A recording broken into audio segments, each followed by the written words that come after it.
Salut les copains de l'histoire de la médecine. Vous avez passé votre enfance à vous faire piquer les fesses sans savoir pourquoi, mais aujourd'hui c'est le moment de savoir. C'est le moment de comprendre tout ce qu'il y a à savoir sur les vaccins et on va s'intéresser principalement à l'angle médical du truc, parce que c'est vraiment le seul qui nous intéresse au final. Mais attends, tu vas même pas leur expliquer ce que c'est un vaccin? Genre ce qu'il y a dedans, comment ça marche au niveau du système immunitaire, tout ça? Non mais c'est chiant ça, enfin... Bah du coup je vais peut-être le faire sur ma chaîne et puis tu me les envoies quand t'as fini. Ouais, bah écoute, tu sais quoi? On va faire ça. Tu vas te... Voilà, tu vas t'asseoir et tu vas t'occuper de tout ça. Voilà, tiens-le, hein, comme il est. D'accord. C'est très bien. Donc...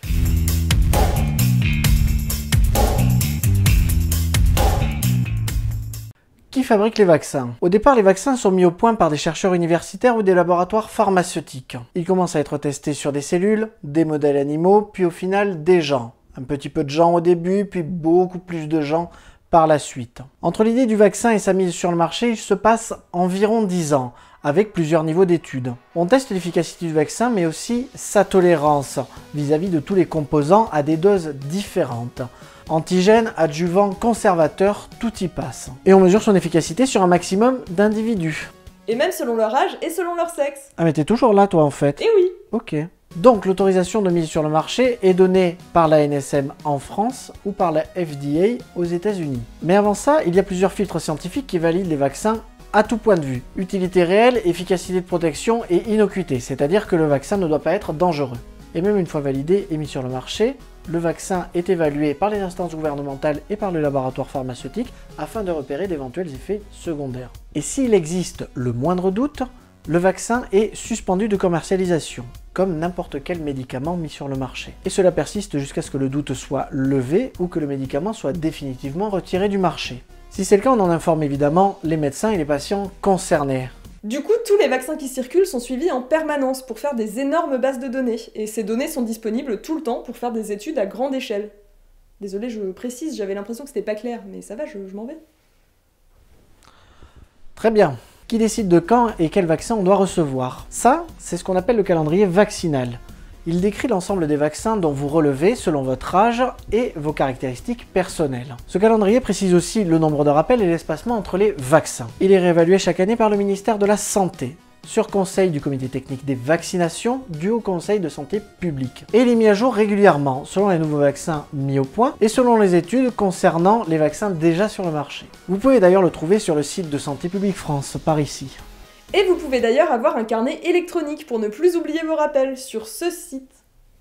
Ce calendrier, il varie en fonction des pays, parce que toutes les régions du monde ne sont pas confrontées aux mêmes enjeux sociaux et aux mêmes maladies. C'est pour ça que selon où vous partez en vacances, on vous demande de faire tel ou tel vaccin. Vous pouvez d'ailleurs vérifier avant de partir sur le site du ministère des Affaires étrangères les vaccinations qui sont recommandées selon les pays où vous vous rendez, ou encore sur le carnet vaccinal électronique. Mais t'as pas parlé des rappels. Quand on vous vaccine, il y a une efficacité rapide, mais vos défenses immunitaires peuvent diminuer avec le temps. Du coup, il faut leur rappeler que tel pathogène est méchant et qu'il faut s'en protéger. Ah ouais, mais on s'incruste carrément du coup. Oui, oui. Génial. Ce calendrier, il a pour but de protéger les individus lorsqu'ils sont le plus exposés à ces maladies et à obtenir une protection sur le long terme. Et bien sûr, il faut voir au cas par cas. Votre médecin est le mieux placé pour savoir de quel vaccin vous avez besoin. Vous pouvez avoir des contre-indications pour un vaccin, mais pas un autre, et on s'adapte en fonction de vos événements de vie, si vous êtes enceinte ou si vous avez des problèmes de santé par exemple. Pourquoi des vaccinations obligatoires et recommandées ? Alors, les vaccinations obligatoires, elles ont été introduites au début du XXe siècle pour se protéger d'épidémies particulièrement graves à l'époque. Il s'agissait notamment de la diphtérie, du tétanos, de la poliomyélite et de la variole. Elles ont été introduites pour protéger une population souvent peu informée de maladies mortelles ou invalidantes. En gros, tout le monde crevait sans savoir pourquoi ni comment s'en protéger. C'est pour ça que ces vaccinations obligatoires le sont restées. Vous voulez de l'efficacité? Vous voulez de l'efficacité? Alors essayez donc de battre ce produit hors catégorie. Avec la marque Tétanos, vous ne serez jamais déçus. En 2007 dans le monde, 150 000 nouveau-nés ont bénéficié de Tétanos et sont morts de manière abrupte. Merci qui? Merci Tétanos. Mais ne me croyez pas sur parole. Si vous êtes en France et que vous n'êtes pas à jour de vos vaccinations, peut-être ferez-vous partie de notre offre exceptionnelle de patients. 1 sur 3 décède suite à l'infection. Si ça, c'est pas du talent. Depuis la fin des années 60, il y a moins d'épidémies à grande échelle, grâce à la vaccination, aux meilleures conditions d'hygiène et à l'évolution de la société en général. Les pouvoirs publics considèrent que les gens sont mieux informés et donc on se fie aux médecins généralistes pour le conseil vaccinal. Donc depuis, les vaccins ne sont plus obligatoires mais seulement recommandés. Enfin bon, s'il y a des vaccinations recommandées, c'est qu'elles sont nécessaires pour protéger l'ensemble de la population quand même. Donc on n'aurait pas vraiment faire de distinction entre les vaccinations recommandées et obligatoires. Elles émanent toutes du ministère de la Santé et sont toutes pertinentes pour la protection de la population. Et donc pour assurer cette protection de la population, il faut avoir une bonne couverture vaccinale. Et ça mérite un schéma. C'est-à-dire que si beaucoup de gens sont vaccinés, la maladie ne peut pas créer une épidémie et aura donc une influence mineure. Alors que si la couverture vaccinale est insuffisante, la maladie peut se propager à grande échelle et donc causer beaucoup de décès et de séquelles graves, surtout chez les personnes fragiles. Donc le vrai problème pour les gens qui refusent de se vacciner, c'est qu'en plus d'eux-mêmes, ils mettent en danger la vie des personnes de leur entourage, celles qui sont fragiles et qu'on ne peut pas vacciner. Ça comprend les femmes enceintes, les jeunes enfants, les personnes âgées et les personnes immunodéprimées par une maladie ou par une chimiothérapie. Donc la vaccination, ça ne peut pas être qu'un choix personnel. C'est un devoir civique, c'est une manière de vivre ensemble sans risquer de tuer son prochain directement ou indirectement. Du coup, la plupart des pays demandent aux personnes qui travaillent en institution, c'est-à-dire dans les hôpitaux, dans les crèches ou en maison de retraite, de respecter ces obligations vaccinales, afin de protéger ces populations fragiles. Pourquoi se vacciner contre des maladies disparues? En fait, c'est qu'elles n'ont pas vraiment disparu. La diphtérie, le tétanos, la poliomyélite, la rougeole, ce sont des maladies qui existent encore et qui ont des conséquences réelles, parfois mortelles, parfois handicapantes. Et pas juste en Afrique ou dans les pays en voie de développement, hein. On les retrouve en France et même en région parisienne. Il suffit juste qu'un bonhomme infecté prenne l'avion et il peut transmettre sa maladie à l'ensemble des pays développés qu'il visite. Certaines maladies peuvent être éradiquées grâce à la vaccination, notamment la variole qui l'est depuis 1979, ou la polio qui est en passe de l'être. Oui, mais on peut les éradiquer parce qu'elles sont strictement humaines. Il y a d'autres maladies qui peuvent aussi infecter des animaux, comme la rage, la grippe ou le chikungunya. Donc pour les éradiquer, il faudrait vacciner tous les animaux porteurs sur Terre. On n'est quand même pas rendu s'il faut vacciner tous les moustiques.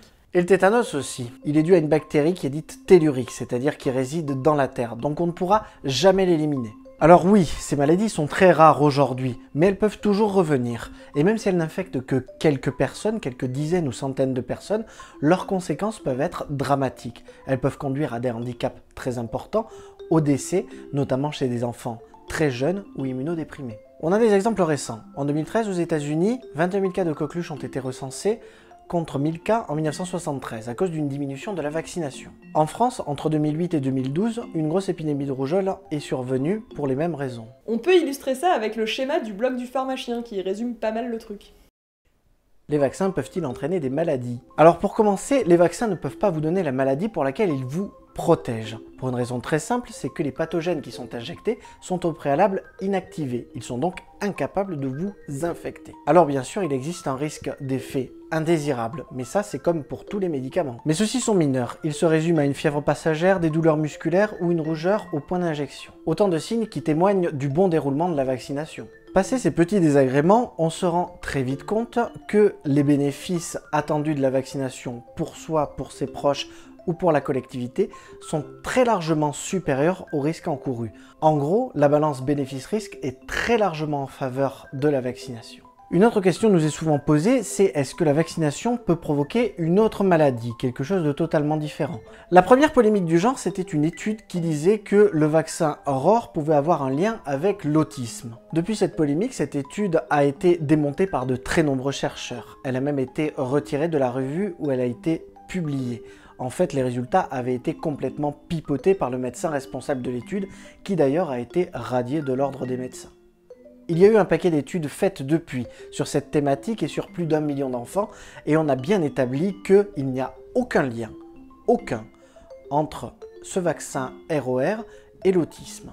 De la même façon, il y a eu polémique sur le lien supposé entre vaccination hépatite B et sclérose en plaques. Là encore, une énorme étude de suivi a été menée et ce lien a été complètement infirmé. Plus d'1 milliard de personnes ont déjà été vaccinées, ça nous fait un bon échantillon de population quand même. Vous n'aimez pas le foie? Bah, nous non plus. C'est pour ça que nous avons lancé hépatite B. Malheureusement, depuis 1998 et à cause du vaccin, nous observons une baisse de nos taux de couverture. Nous sommes passés de 15% d'enfants porteurs de la maladie à 1%.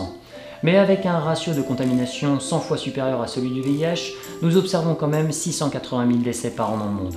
Voyez plutôt, discrétion assurée, 70% de nos adhérents ne présentent aucun symptôme. Procurez-vous dès aujourd'hui hépatite B et soyez demain le repossesseur d'une cirrhose ou d'un cancer du foie.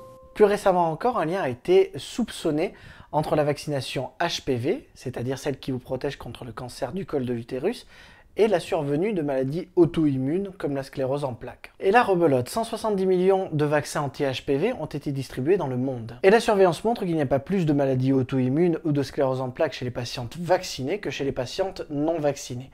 Donc ce lien a encore une fois été infirmé. Des questions ont été soulevées vis-à-vis des sels d'aluminium. Les sels d'aluminium, ils sont utilisés comme adjuvants dans la vaccination. Et effectivement, on les retrouve au point d'injection avec tout un tas de macrophages activés, ce qui est logique. On appelle cette condition la myofascite à macrophages. En gros, c'est l'activation des macrophages au sein du tissu musculaire. On n'a pas retrouvé de lien vraiment évident entre celle-ci et des maladies qui existent vraiment. Pour l'instant, il n'y a pas de lien établi qui a pu être démontré. Quand on regarde ce muscle au microscope, on constate qu'il y a cette inflammation, ce qu'on appelle cette myofascite à macrophages. Mais là encore, cette myofascite à macrophages, elle n'a aucun lien avec une pathologie clinique qui pourrait exister. En gros, c'est juste un truc qu'on voit au microscope en fait. Donc effectivement, les vaccins peuvent parfois causer des effets indésirables. C'est le cas dans tous les médicaments ou dans toutes les interventions chirurgicales. Le risque zéro n'existe pas. Dans le cas des vaccins, ces effets secondaires graves sont rarissimes. Ils surviennent moins d'une fois sur 1 million. On parle toujours de cette fameuse balance bénéfice-risque. Dans le cas de la vaccination, les bénéfices l'emportent très largement vis-à-vis des risques, donc ça vaut vraiment le coup. Bon, au final, les vaccins, c'est pas juste un truc pour enrichir les industries pharmaceutiques? Alors effectivement, les laboratoires qui fabriquent et développent les vaccins ne le font pas à perte. Des fois même, ils dégagent des bénéfices. Et ils dégagent aussi des bénéfices sur les antalgiques, sur les anti-inflammatoires, sur les antibiotiques, sur tous les médicaments en fait. Mais à l'heure actuelle, on ne peut pas faire produire ça par des associations ou par le gouvernement. Donc oui, c'est sûr, les laboratoires pharmaceutiques gagnent de l'argent. Par contre, ces laboratoires, ils ont tout intérêt à assurer un suivi exemplaire, parce que ça peut foutre un bordel pas possible s'il y a le moindre problème avec un des vaccins. Clairement, ils ne cherchent pas les procès ou la mauvaise publicité. Et le contexte concurrentiel les pousse à booster leur recherche et développement, afin de développer des vaccins de plus en plus sûrs et de plus en plus innovants, notamment contre des maladies non couvertes comme le VIH ou Ebola. D'ailleurs, la plupart du temps, les idées de nouveaux vaccins viennent de laboratoires publics, dont les chercheurs ne risquent pas vraiment de devenir millionnaires. Allez faire un tour dans un labo de recherche publique, vous allez vite comprendre. Ouais, les vaccins, ça n'a pas été inventé par les industries pharmaceutiques. Au départ, c'est inventé par des médecins qui en avaient marre de voir la population tomber comme des mouches à cause de ces maladies-là. Et depuis leur invention, c'est devenu la découverte médicale la plus importante. Ça a sauvé la vie de millions, voire de milliards de gens. Alors oui, on est d'accord, l'industrie pharmaceutique est ce qu'elle est, avec ses qualités, avec ses défauts. Oui, il faut en permanence surveiller les vaccins, parce qu'il se peut qu'on ait raté des trucs ou qu'on découvre de nouveaux effets secondaires. Et justement en pratique, c'est le cas. Les vaccins sont surveillés et ils sont retirés du marché dès qu'il y a le moindre soupçon. De plus, il faut régulièrement remettre en question le calendrier vaccinal. On va pas vacciner à tort et à travers dès qu'on fait une nouvelle découverte, ça paraît évident. Et ça aussi c'est le cas, comme je vous l'ai dit, le ministère de la Santé le refait annuellement et c'est ce qui permet de ne pas revacciner lorsqu'il n'y en a pas besoin et de s'adapter aux nouvelles technologies, aux nouvelles découvertes. Donc on est d'accord, ça fait un peu mal au cul d'enrichir de grosses industries comme celle-là. Mais bon, si ça vous permet d'éviter d'attraper une maladie incurable, peut-être que ça vaut le coup quand même. Merci d'avoir regardé cette vidéo jusqu'au bout, ça me fait très plaisir. Je vous rappelle que ce n'est pas terminé, il y a encore plein de questions auxquelles on va répondre, notamment sur le fonctionnement d'un vaccin, sur ce qui le compose, enfin la biologie, tout ça en fait. Et vous allez pouvoir regarder ça sur le site d'Un peu Pointu, je vous mets un lien quelque part par là, ça va vous aider à mieux comprendre ce qu'on vient d'évoquer aujourd'hui. Et puis surtout, n'oubliez pas de liker, de partager, de vous abonner à Asclepios parce qu'il est bien mignon, et d'aller faire un tour sur la chaîne de Primum Non Nocere. Si vous le connaissez pas, c'est celui qui a fait les super pubs sur les maladies horribles dont on vous a parlé.